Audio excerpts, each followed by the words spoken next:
Selamat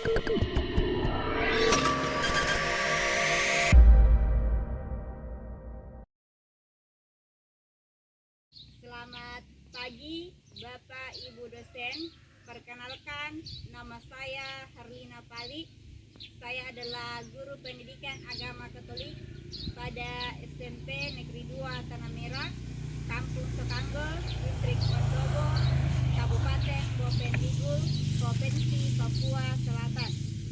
Saya merupakan salah satu mahasiswa pendidikan profesi guru agama Katolik BED 1 tahun 2024 di bawah naungan Kementerian Agama pada kampus Sekolah Tinggi Katolik Santo Yakobus Merauke dengan nomor induk mahasiswa 24690509990. Pada hari ini, hari Kamis 17 Oktober 2024, saya akan melaksanakan proses pembelajaran sebagai pelaksanaan ujian kinerja yang merupakan salah satu tahapan yang harus dilalui dari proses PPG yang sedang saya ikuti. Adapun tema pembelajaran saya yaitu tugas perutusan murid Yesus, materi pendidikan agama Katolik kelas 8. Proses pembelajaran yang saya laksanakan saya tampilkan pada video sebagai berikut. Terima kasih. Selamat pagi semua. Pagi, Bu. Bagaimana kabar? Baik, Bu. Terima kasih. Semua hadir? Hadir. Sudah masuk. Ada yang sudah masuk? Iya, Bu. Siapa yang sudah masuk? Maria. Kenapa? Sakit juga. Oh iya, sakit. Ya, semoga minggu depan dia sudah sembuh. Baik. Bagaimana, semua sudah siap? Siap, Bu. Oke, baik. Terima kasih. Nah, kalau sudah siap, semua sudah ada buku, catatan, semua sudah pulpen? Sudah ada? Oke, baik. Nah, sebelum kita mulai, mari salah satu siapa yang memimpin kita dalam doa.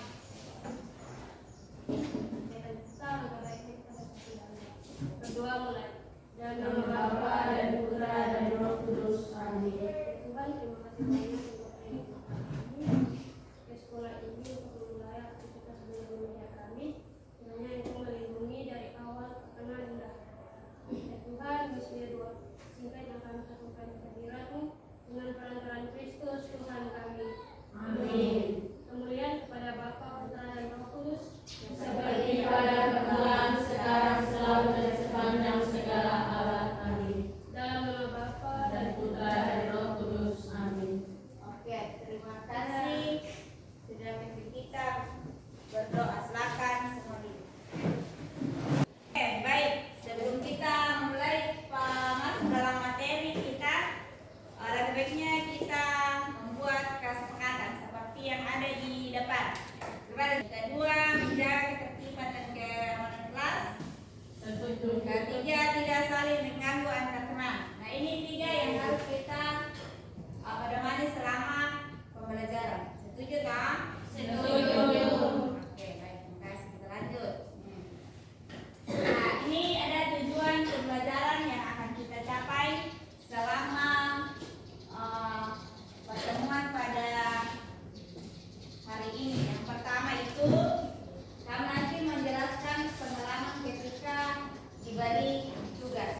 Selanjutnya bahwa kita harus memahami tujuan Yesus memberikan mandat atau tugas perutusan. Yang keempat bahwa dapat menjelaskan sikap para murid ketika diberi utusan.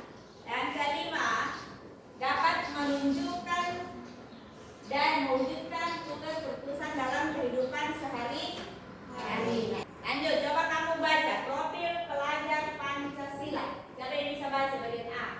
A. Ya, silakan baca.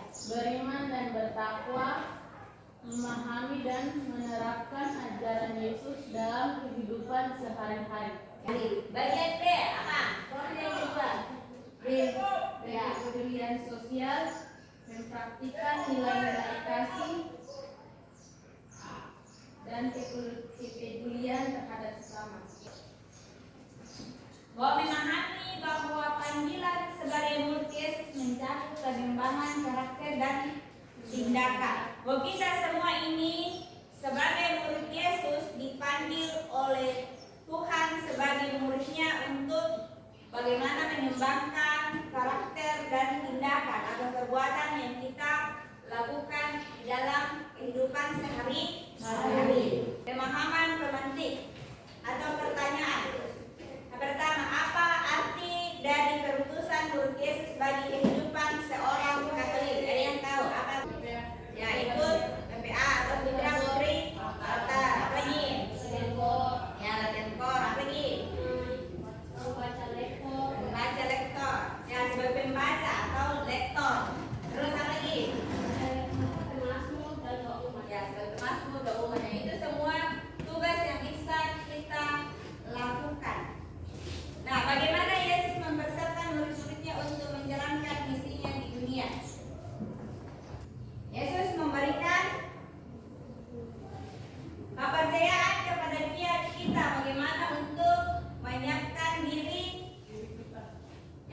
kita untuk ikut ambil bagian di dalam gereja. Nah, ini beberapa cara atau konkret yang bisa dilakukan seorang murid Yesus dalam menjalankan perutusannya di lingkungan sekitar kita. Kamu tadi sudah mengatakan bahwa itu sebagai murid Yesus, kamu ini masih remaja, ada banyak hal atau tugas yang kamu bisa ikuti di gereja, terutama di lingkungan atau di stasi. Pertama itu ikut apa tadi? Sebelum kita masuk materi kita, kamu masih ingat pelajaran kita waktu mulai? Tentang panggilan murid Yesus. Ya, panggilan murid Yesus. Bagaimana sekarang materi kita itu tugas perutusan murid Yesus. Nah, kalau berbicara tentang tugas perutusan murid Yesus, kamu lihat ini. Kamu lihat gambar. Silakan kamu amati gambar yang ada di depan. Yang gambar pertama itu dan kedua, ketiga, apa yang sedang mereka lakukan? Itu lomba pidato. Yang kedua, Cerdas cermat. ketiga, apa yang ketiga? Sudah dapat? Dapat piala. Sudah dapat piala. Terima piala. Nah, setelah kamu lihat ini 3 gambar ini, ada 3 pertanyaan di situ. Yang pertama, bagaimana perasaan kalian seandainya kamu terpilih mewakili sekolah untuk menjadi peserta dalam lomba? Bagaimana perasaan kalian? Bangga. Ya, rasa bangga tadi. Senang, gembira. Ya, pasti akan dapat hadiah. Nah, yang kedua, apa yang kalian persiapkan untuk menghadapi tugas tersebut? Percaya diri. Percaya diri, Bertanggung jawab. tanggung jawab, mempersiapkan diri dengan baik. Apa lagi? Hah? Percaya diri. Ya, percaya diri. Apa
yang baik. Oke, nah sekarang waktunya kita baca kitab suci. Lukas pasal 10 ayat 1 sampai 12. Yesus mengutus 70 murid. Kemudian daripada itu Tuhan menunjuk 70 murid yang lain. Dan jikalau kamu masuk ke dalam sebuah kota dan kamu diterima di situ, makanlah apa yang dihidangkan kepadamu. Dan sembuhkanlah orang-orang sakit yang ada di situ, dan katakanlah kepada mereka, kerajaan Allah sudah dekat padamu. Lanjut. Tetapi jika kalau kamu masuk ke dalam sebuah kota, dalam kamu tidak diterima di situ, pergilah ke jalan-jalan raya kota itu dan serukanlah Juga debu kotamu yang melekat pada kakimu, kami membebaskan di depanmu, tetapi ketahuilah ini, kerajaan Allah sudah dekat. Lanjut. Aku berkata kepadamu, pada hari itu Sodom akan lebih ringan tanggungnya daripada kota itu.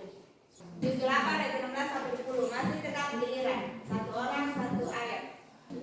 Matius pasal 28 ayat 16 sampai 20. Dan kesebelasan murid itu berangkat ke Galilea, ke bukit yang telah ditunjukkan kepada mereka.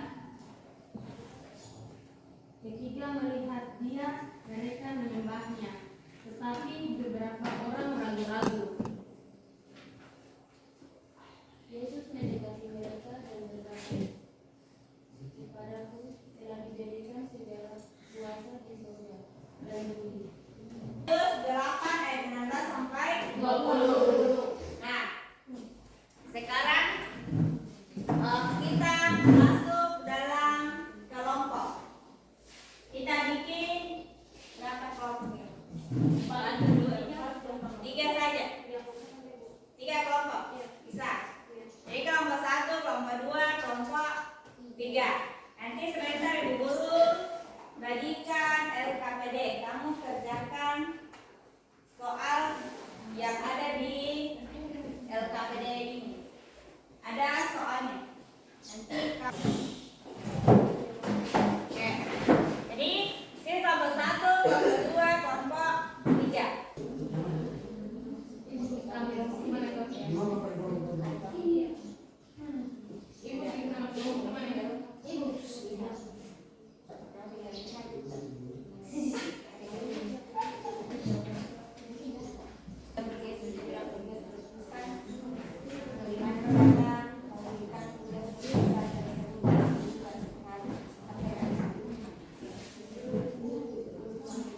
Ibu guru kasih waktu 15 menit cukup tak? 15 menit cukup itu.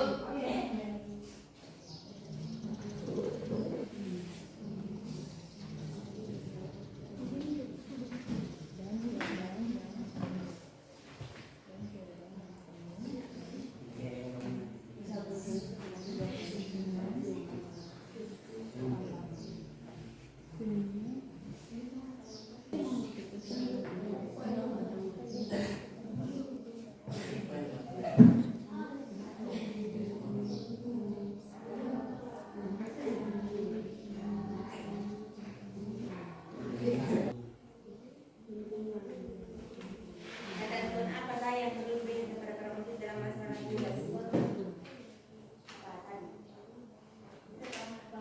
Selamat pagi Bu Guru dan teman-teman. Kami dari kelompok 1 akan mempresentasikan hasil diskusi kerja kami yang akan dibacakan oleh teman saya.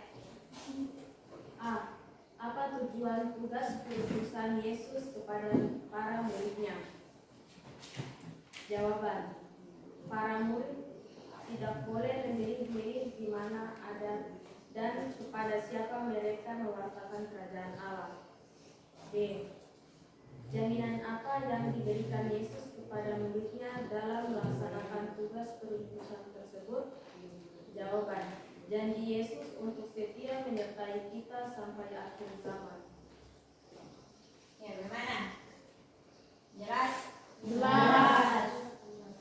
kasih aplaus untuk kelompok 1. Silakan dulu kelompok 1. Lanjut kelompok 2.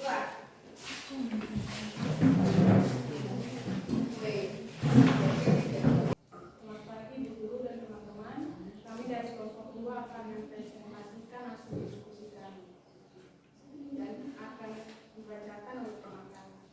Dalam Injil Lukas pasal 10 ayat 3, Yesus berkata, "Pergilah, sesungguhnya aku mengutus kamu seperti anak domba ke tengah-tengah serigala." Menurutmu apa makna dari perkataan Yesus ini? Artinya bahwa kita diutus di tengah-tengah kondisi dan keadaan yang penuh dengan tantangan dan tidak putus asa. D. Ketentuan atau petunjuk apa saja yang Yesus berikan kepada para murid dalam melaksanakan tugas perutusan mereka. Jawaban: tugas perutusan yang kita terima dari Yesus mengandung resiko besar penuh tantangan.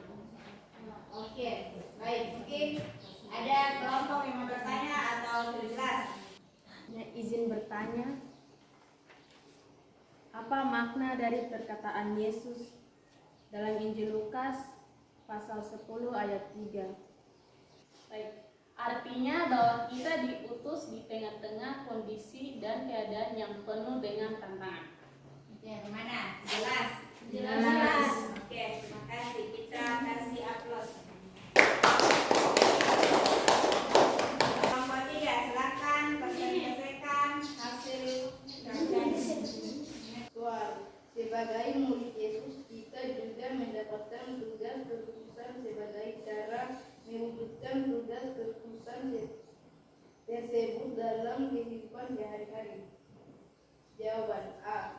Aktif di lingkungan paroki, menjadi murid putra akar, anggota KOR, dirigen elektronik, pemazmur. B. Aktif mengikuti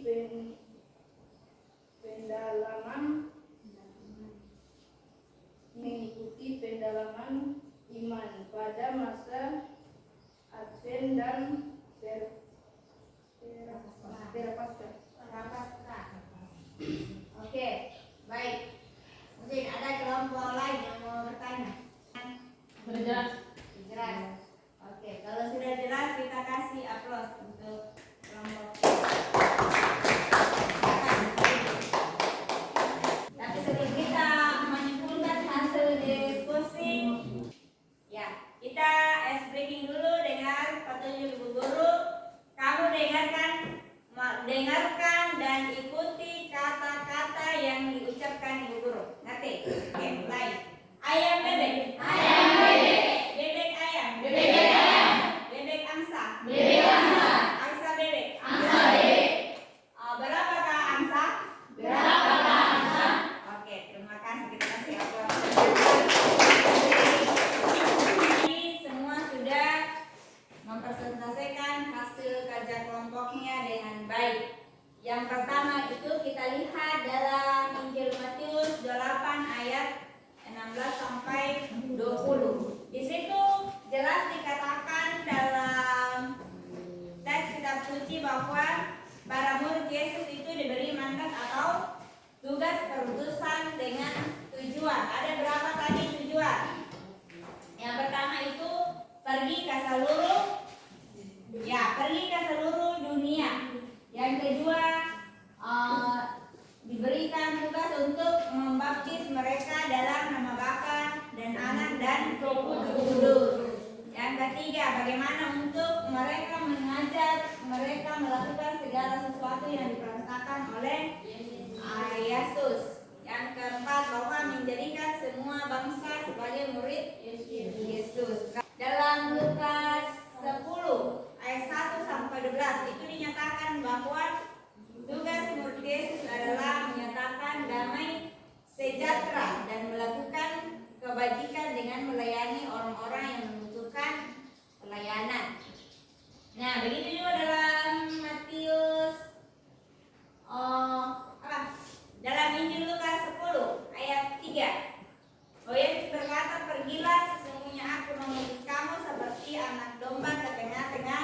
bisa jalan. Nah, apa artinya tadi itu? Kita diutus katanya dalam kondisi apapun, dalam keadaan apapun, penuh dengan tantangan, tugas perutusan itu kita harus terima dengan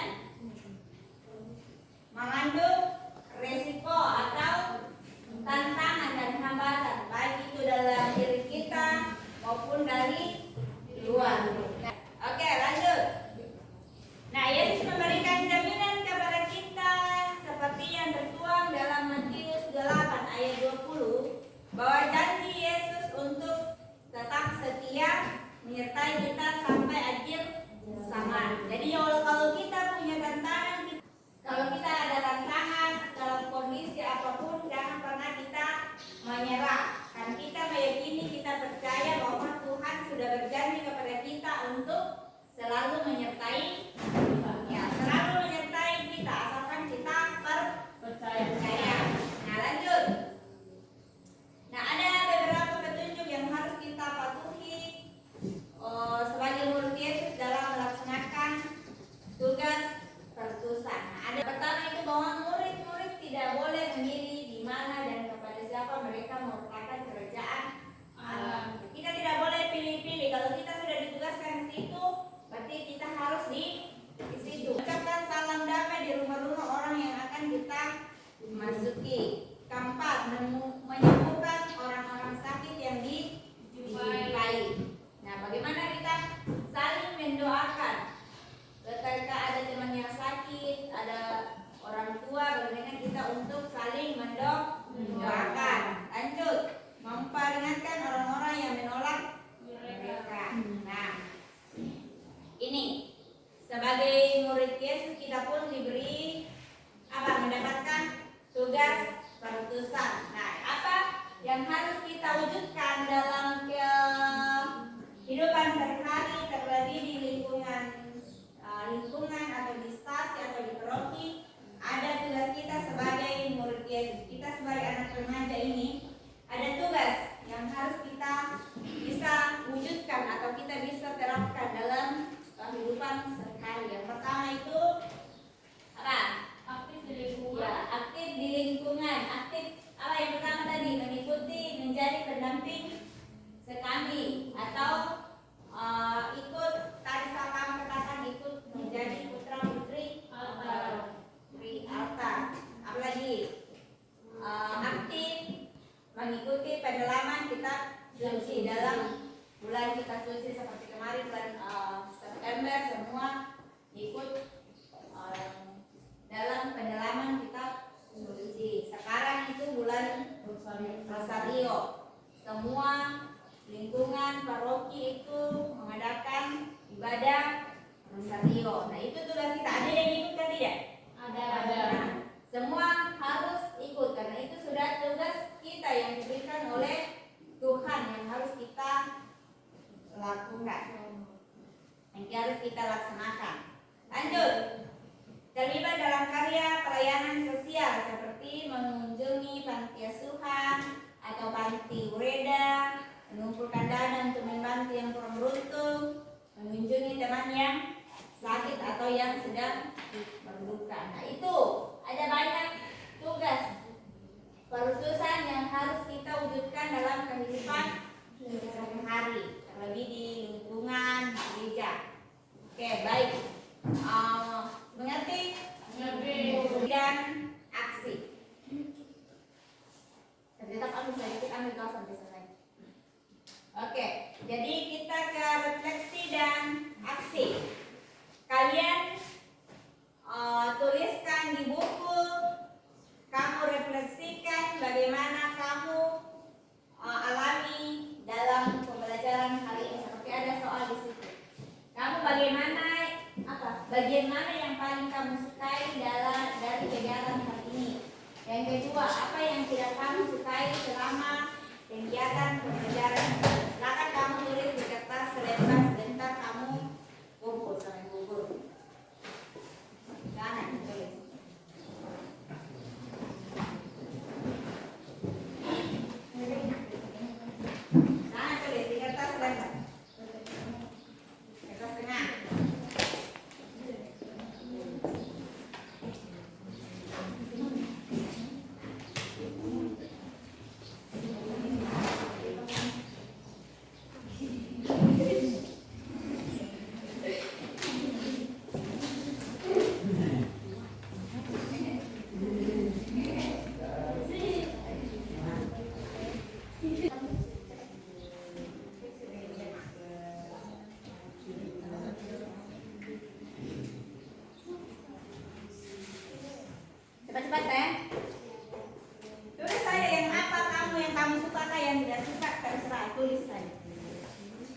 Bisa foto nanti. Apa yang kamu udah suka. Terus lihat teman. Dulu. Bagaimana? Sudah? Sudah, oke, silakan kumpul. Datang kumpul.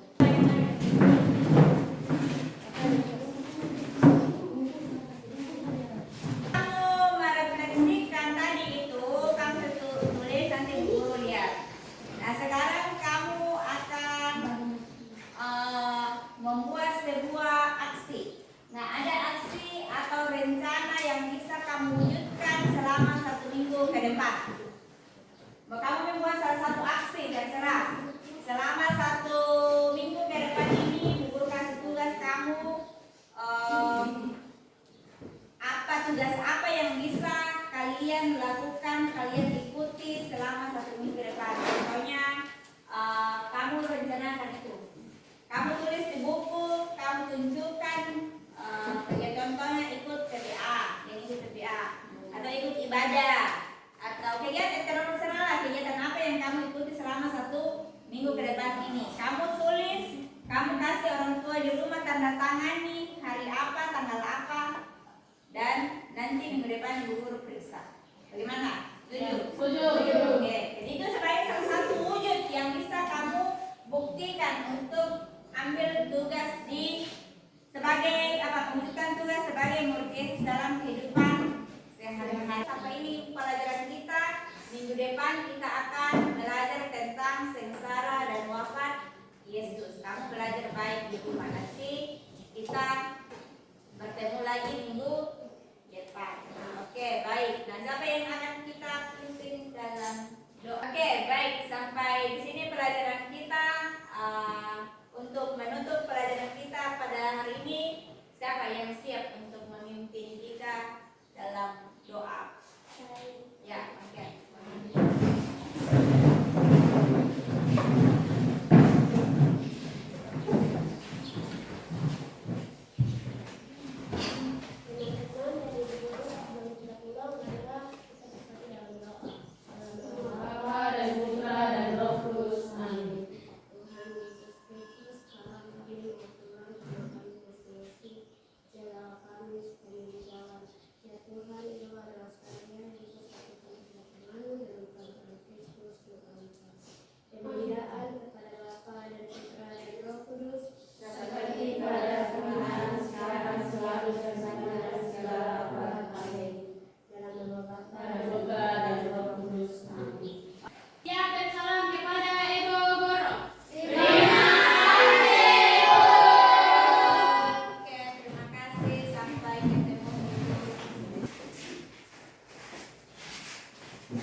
Thank you.